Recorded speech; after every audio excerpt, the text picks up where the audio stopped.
They gave her the cold shoulder, just like they're doing with you. And then one morning, they found her in the showers, dead. There was a big inquiry and everything, and they pinned it on this half-wit called Martha. She was too dumb to defend herself. Just kept saying yeah and smiling a lot. She's in a loony bin now. Don't reckon she'll ever get out. But what's that got to do with B. Smith? Like I said, Martha was a drongo. You know, a few bob short than $1. I reckon B. Smith put her up to it.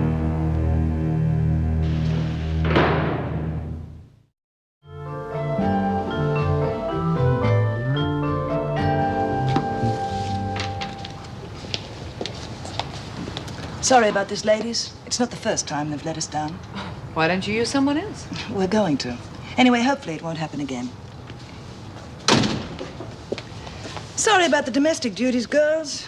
It won't happen anymore. I've spoken to Mr. Reynolds and he's calling for tenders. What? Tenders, bids. He's going to let the delivery contract. Oh, does that mean he's going to get in a new delivery firm? Yes, Doreen, it does. And, talking of tenders and bids, what'll you give me on Show Pony in the third? SP as usual. Oh, come on. Can't you do better than that? How much do you want to put on him? 20? Oh, get away. He'll be 25s for starters. And if he gets up and wins, that's $500 I've got to find. Suit yourself. I'll go to the TAB. Judy, that little item of clothing you wanted, it's all parceled up in my office. Yeah, I'll let you know. Well, I can't win with you lot today, can I? I'll take it. What? The bet. $20 on Show Pony in the third. Well, good for you. Sure you can cover it? Show Pony's a donkey. He'll need a hurricane lamp to find his way home. You hope. Hey, Doreen, how come you're so interested in their delivery service? Oh, well, it's Kevin, see? He's got a delivery van. And wouldn't it be real good if he was calling here? Oh.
Good morning.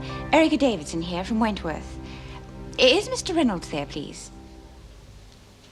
Oh, I see. Well, I'll leave a message. Could you tell him... Just tell him I called? Thank you. Goodbye.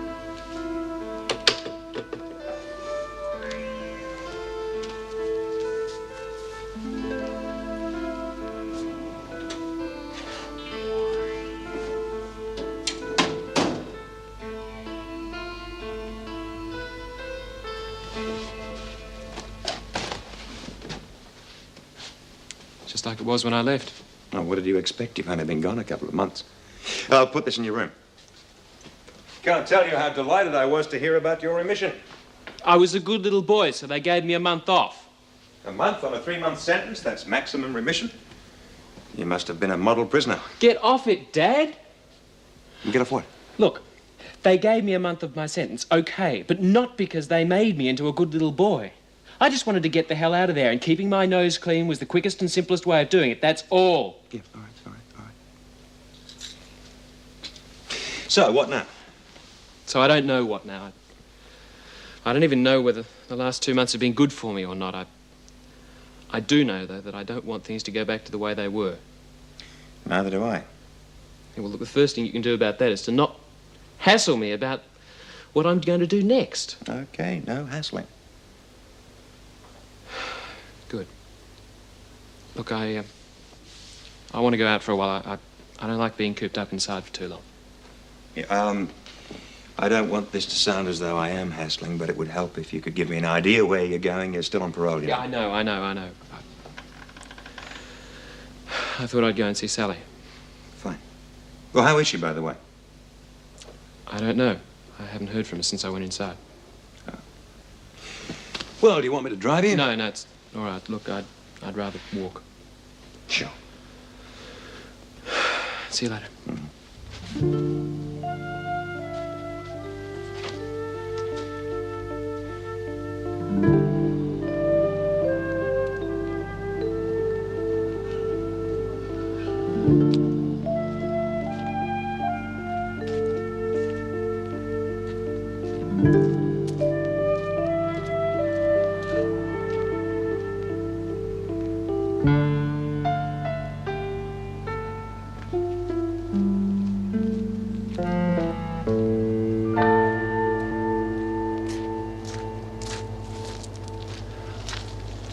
Mrs. Blakely.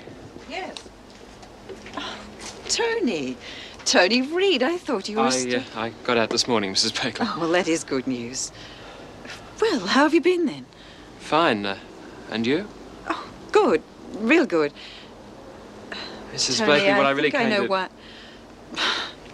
You've come to see Sally, haven't you? Yes, is she home? No, Tony, she's not. Look, why not come on inside and I'll make us a cup of tea or something? No, it's all right. I'll call back later. Tony? Look, I'm afraid there's really no point. Why?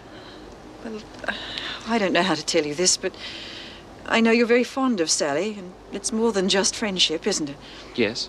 Well, after all the trouble you've been in because of her and defending her against that bill and all, but... What's happened, Mrs. Blakely? Well, she's gone, Tony.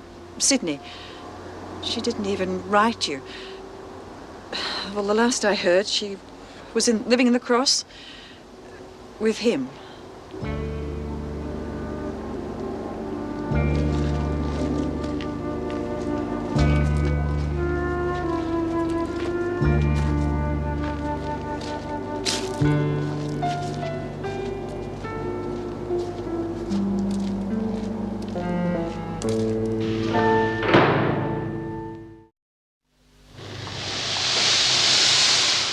You've taken charge, Birdsworth.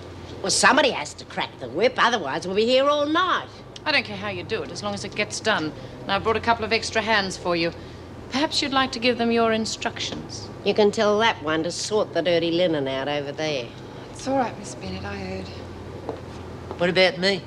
You can work this bloody monstrosity. I'll leave you to it. Couldn't I just fold something? You heard Vera, I'm in charge here.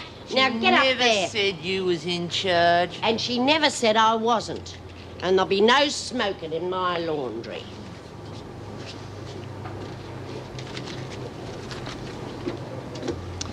Struth, it's red hot. It is a bit warm, isn't it? Hey, you said no smoking. Oh, I mean, there'll be no smoking on the press. All that smoke and steam's not good for your lungs, you know.